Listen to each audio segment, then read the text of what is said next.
The problem in this world, you see, is instant gratification. Everybody wants it now.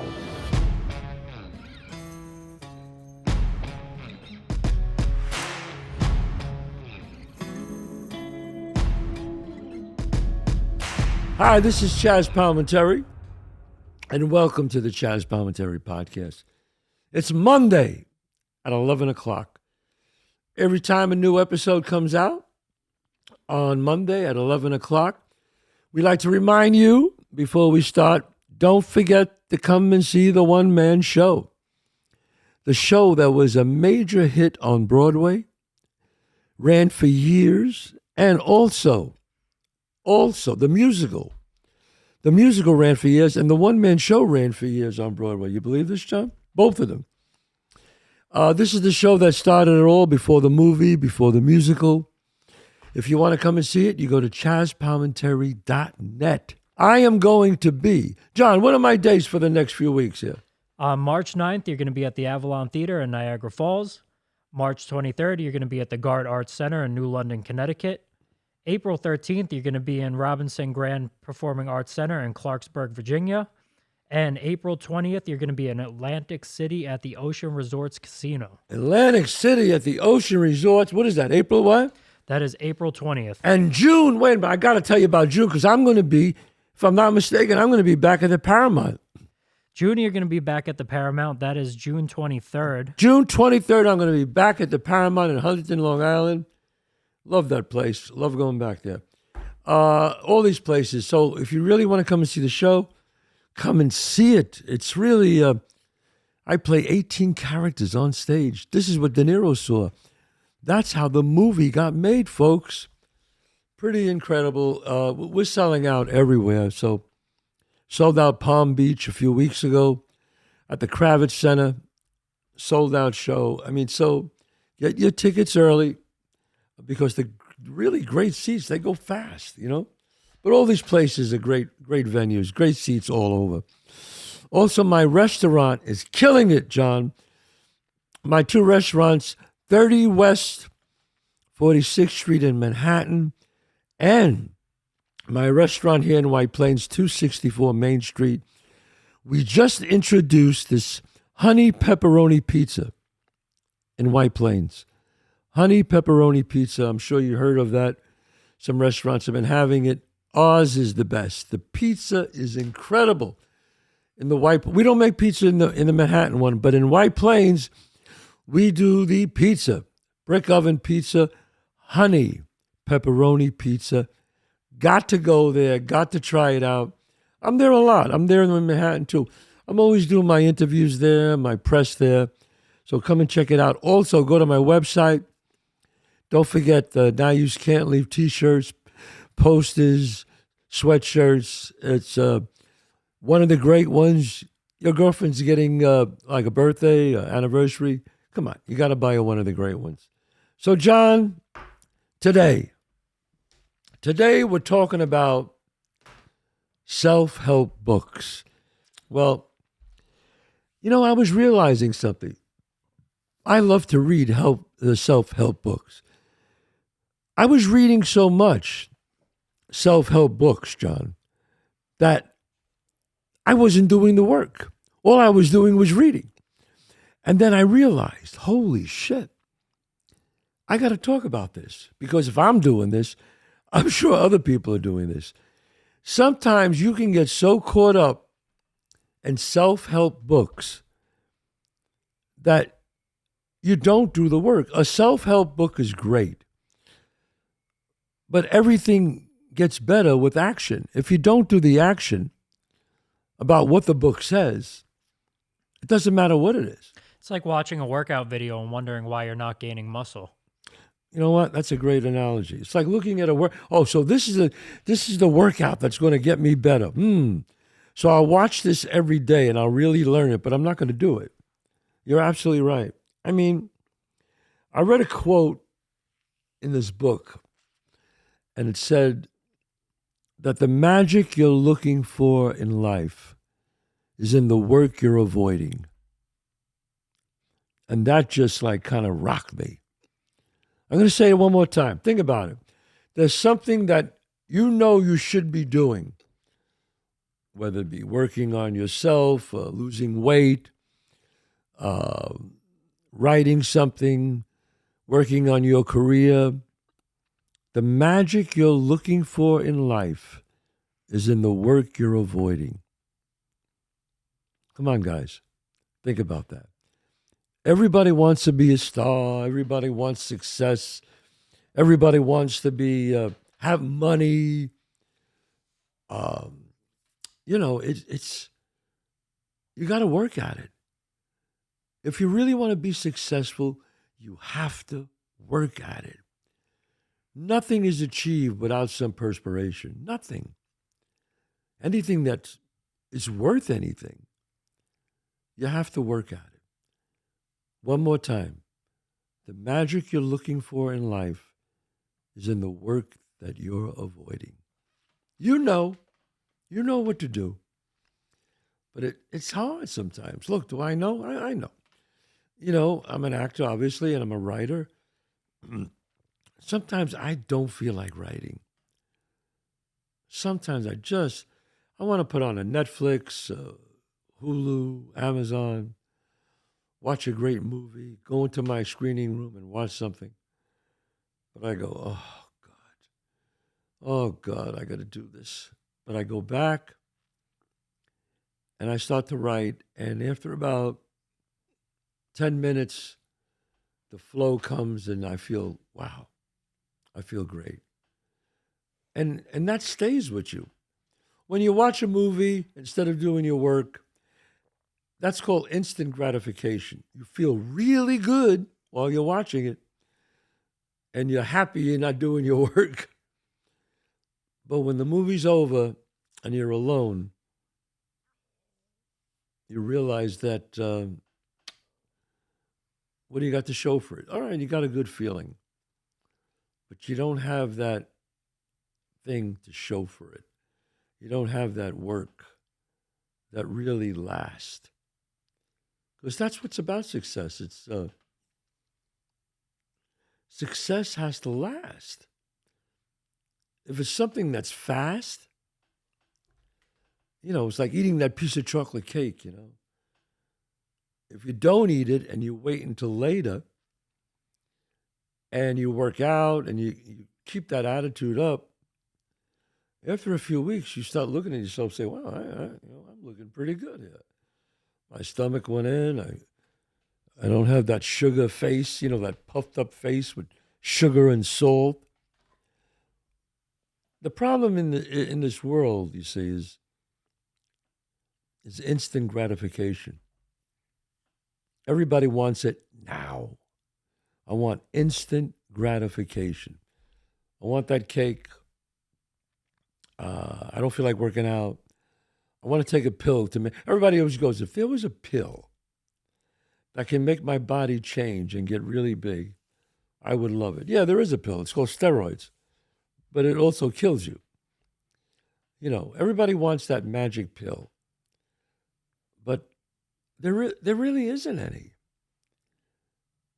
You just have to work hard. I wish I could give you an answer. Like so many actors come over to me and say, Chazz, how do you remember all those lines? Like, what's the secret? How do you do that? And I go, there really is no secret. No actor could tell you there's a secret to memorizing a lot of lines. Everybody does it different ways. I think Anthony Hopkins said that he used to read the script 100 times, and that would help him. I do something that I've done since I was a very young actor. And I don't remember an actor. An actor told me about it when I was very young, starting out in my early 20s. And he explained to me, he was older than me, that you learn your lines from hearing the other person's question about your line. And that helps you. So he said, what he did was he put the line on a tape, then left the space there for him to answer it, then gave the correct line, so if you knew if you got it right or not. And I said, wow, that's interesting. So I tried it. And it really helped me a lot. I got it back then. We had cassette tapes. Now you could do it on your phone. But I would say the other person's line in the script that I'm acting with, or even if it was just three people, doesn't matter. Then when my line came up, I would leave a space, and then I would say the line, and I kept doing that, the whole scene, and then I'd be around the house and just reading things or watching television, and I would put the tape on, and I hear them talking.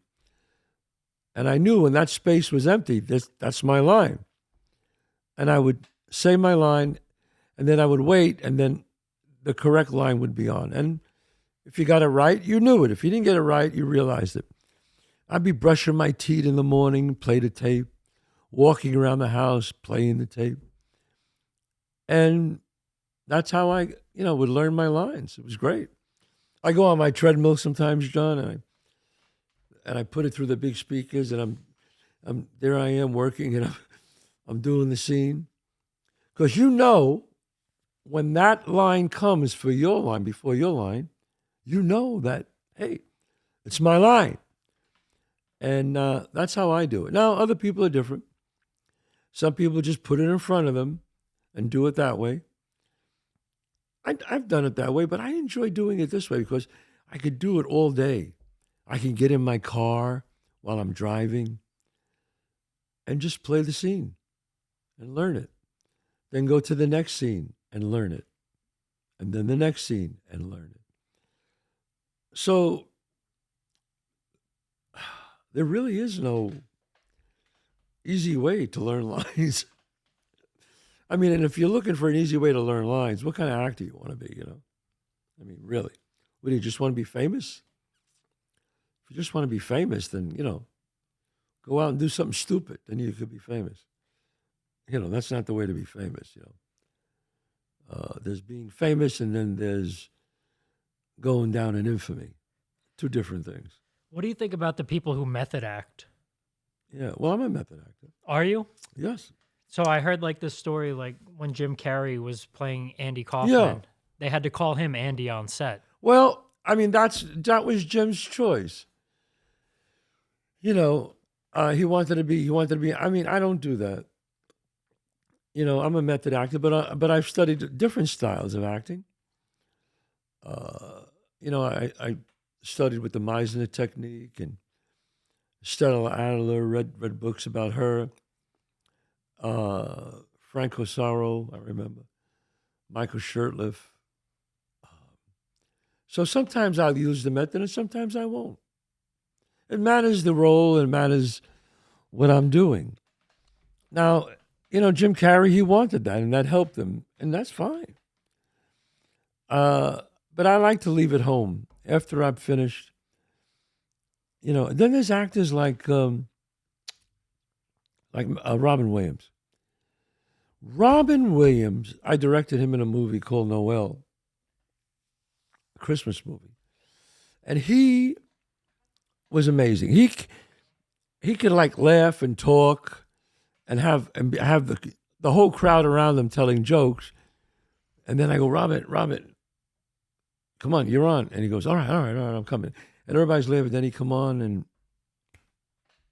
right into it, crying, whatever. So everybody's different. I'm kind of in the middle of both those guys. Now, when you read a script, would you prefer somebody to have strictly stay on the script, or would you rather improv? Am I the actor or the writer? You're the actor. Oh no, we should stay on the script. We should do that first. Give the director and the writer what they want, and then we could ask the director, "Hey, would you mind if we go off a little bit?" And he'll say yes, or he'll say no. It matters. Some directors don't want you to. Some say, you know what? I got what I want. Move on. Let's move on. Some directors will say, okay, do what you're going to do. Let me hear it. That's interesting. I was watching this interview with Robert Downey Jr. the other day. Right. And he was talking about when he first became Iron Man, there was very little script, and he almost improvised the whole movie. Wow. just because they knew that he was a great improviser. Yes. But there was obviously a structure, but I just found it interesting. Like, you can really depend on an actor that much.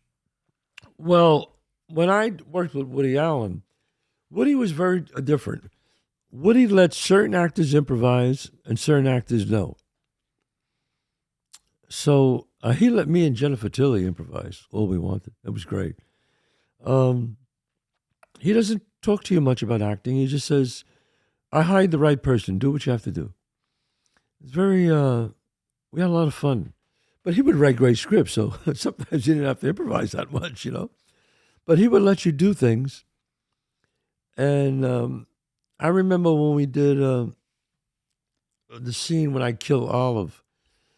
When I take it, I kill Olive, who's played by Jennifer Tilly, who's brilliant. So funny. And my line was, I drive her up to the water, the pier, and there were no lines there. It was just drive her up, walk to the end of the pier, and say one line. So her and I, he let us. And I drove. We got out of the car, and I go, "Hey, yeah, you don't worry. Nick is going to, wants to take you on a moonlight cruise." She was a moonlight cruise, right? And we start talking. We're just rapping, her and I. It was great. And then I go, Olive. The line originally was, "You're not ready for Broadway," and I kill her. But she had this voice that was so annoying in the movie that I said, Woody, could I do another line? He goes, yeah, whatever you want. So we do the whole improv, and she gets to the water. I go, Olive, there's something I have to tell you. You're a horrible actress. Bam, bam, bam. And she falls into the water. And then I walk away and I go, that voice like a knife in my heart. Well, the place just went nuts. And he left it in, you know. I mean, Woody is a good guy, man. I remember I said to him, Woody, there's that line. Oh, I told Diane Weiss. I love that line, don't speak. When she says, she's always going, don't speak to John Cusack. Such a funny. She won the Academy Award for that. So I wanted to say it, and nobody, I said, how are you going to say that line? And at the very, very end, when I got shot, we did the scene, and my last line was, tell Sylvia Poston that she's pregnant. It'll make a great ending. Boom. And I die. And it's funny. So I did it, and Woody goes, perfect rap. I go, no, Woody, let me get a line. He goes, no, I got it. I go, Woody, please. He goes, all right, do what you want to do. I said, okay. So I die, and I go, tell Sylvia Poston she's pregnant. It'll make a great ending. And John is about to say his line, and I put my hand over his mouth, and I go, don't speak. Boom. And I die. Well, he looked at me and went, and he loved it, and he left it in. So, sometimes the actor brings magic, and sometimes I've done things where, and the actor goes, well, maybe I'll use it, and he didn't use it, so you don't know. But you have to be open to it. I like that idea where you got to try it to know if it works. Yeah, I mean, you really don't know if it works until you see it. And I say that, but I always tell actors to absolutely do the lines on the page.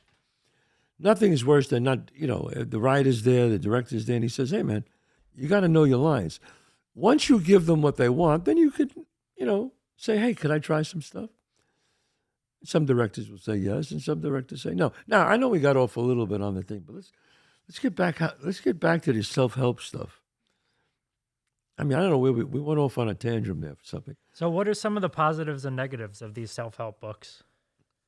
Well, because sometimes you'll get that one, like that one line that the magic that you're looking for is life is the work that you're avoiding. I mean, that one resonated with me. It really did.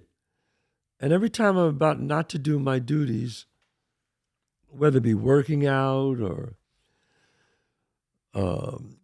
doing my reading that I like to do, that's doing my writing, trying to be the best husband I can be, which we all sometimes fail at that. I go, hey man, don't avoid the work. Don't avoid the work. And that stayed in my head, And if you're not doing the work, do something that's productive. Read. I have all these books here. And I keep going, man, you gotta read. You gotta read more. You gotta read more. My son told me a great quote. My son Dante. He said, not all readers are leaders. But he said, but all leaders are readers. I love that one. I remember that one, he said. And I never forgot that. Not all readers are leaders, but all leaders are readers. Wow. Yeah. I love that. I also like the quote that you have where you say, oh, I wish I had a time machine. I could go back in time and talk to somebody. Yeah. I always say, people always go, oh, if I had a time machine, I would talk to this person. I said, you can. Here they are, right here. Just open up a book and read. Sometimes I open up YouTube. And that's another thing. The internet will kill you. Will kill you. Because I want to do TED Talks. I love TED Talks. 15, 20 minutes. And they have these talks that are just, some of these TED Talks are just wonderful, man. Just really, really great.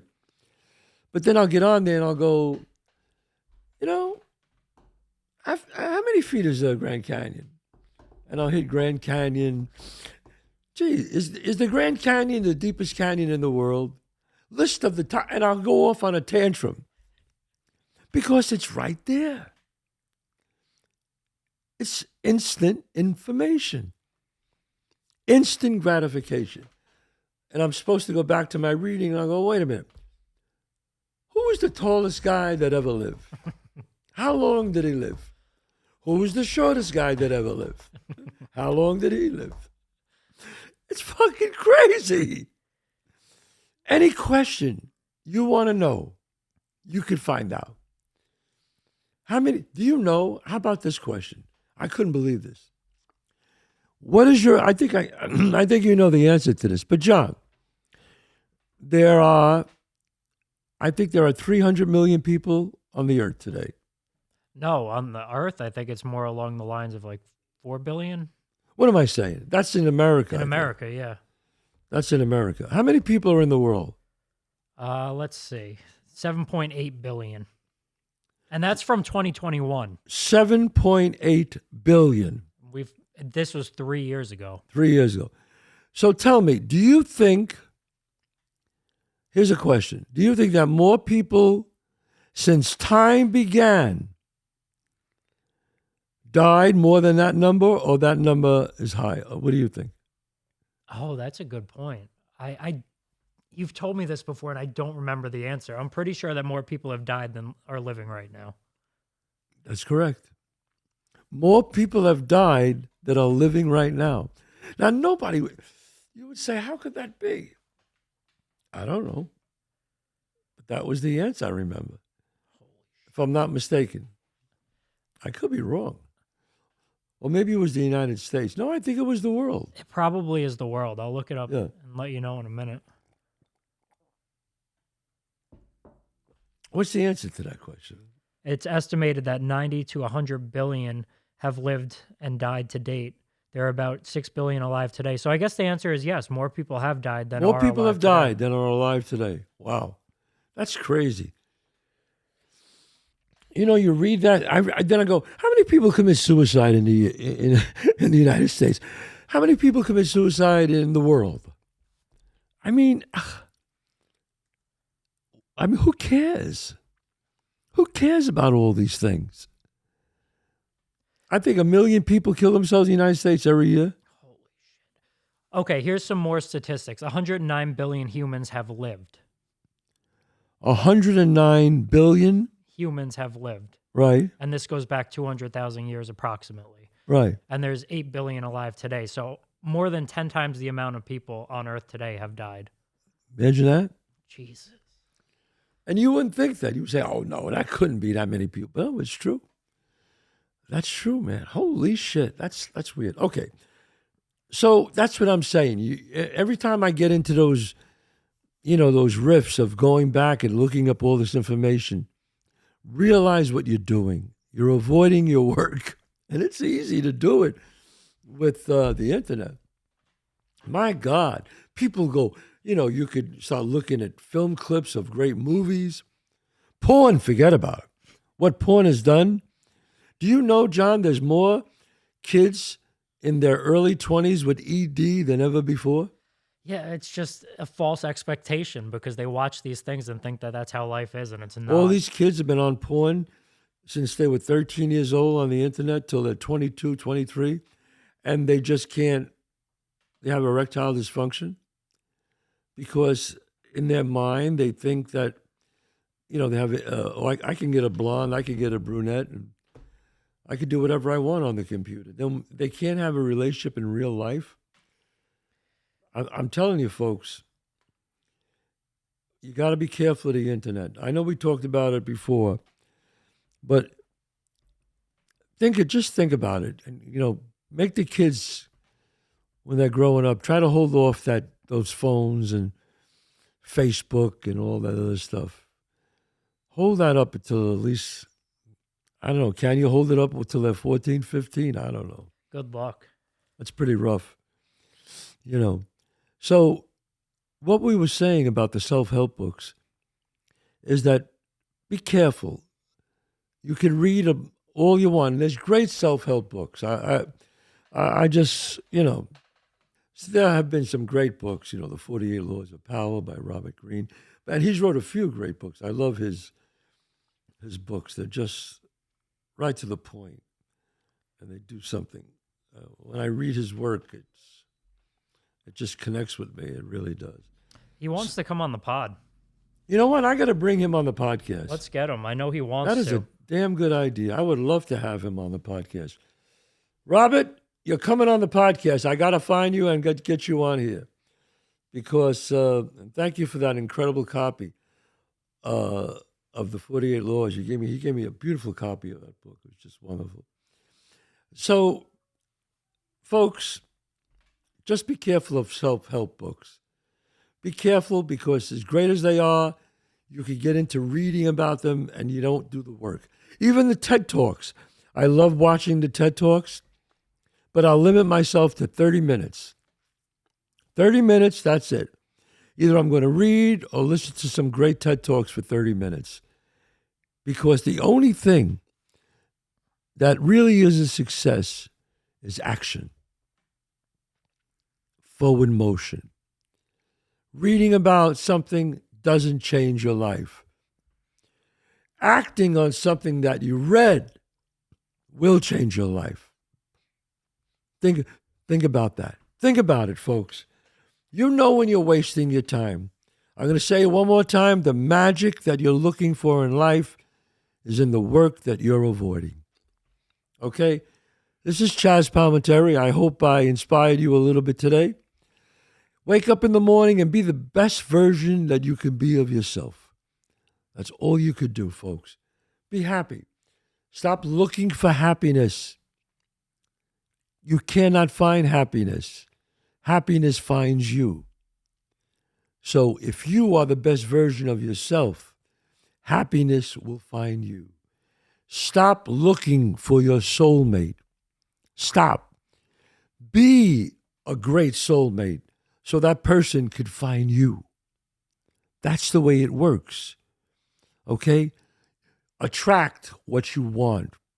And the only way you attract what you want is to be the best version of yourself. Okay? We'll see you next week. This is Chazz Palminteri on the Chazz Palminteri podcast. Don't forget, go to my restaurants, especially the one in White Plains. We have that new honey pepperoni pizza. You got to try it. It will knock you out. Great food, great atmosphere. Don't forget chazzpalminteri.net. Come to one of my shows. You'll have a chance to meet me afterwards. God bless you all. And remember, Mondays, 11 o'clock. Check it out. See you next week.